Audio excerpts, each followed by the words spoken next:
我叫阿曼古丽，是村里的一名干部。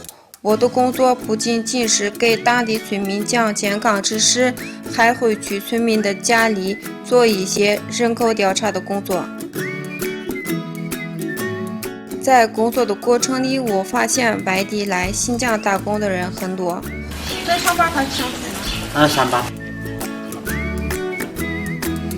很多外来务工的人员都在这里做采摘棉花或者种植棉花的工作。中国是世界第一大产棉国，而我们新疆占了大部分的产量。以前种棉花是一个非常消耗人工的事情，现在农业科技发展非常的快，给棉花打农药都是用的无人机了。现代化的科技给农村的种植提供了很大帮助，我非常的高兴。现在新疆不仅科技和物质生活在不断的提高，人们对精神生活的要求也越来越高。在农村工作久了，我也会放松一下。现在我每周休息的时候会去库池市里约上朋友一起做美甲。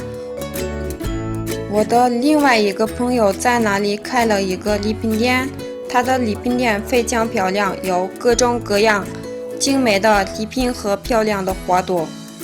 现在的新疆发展的非常迅速，科技与生活服务做得越来越好，家乡也变得越来越好。生活在新疆，我觉得很幸福。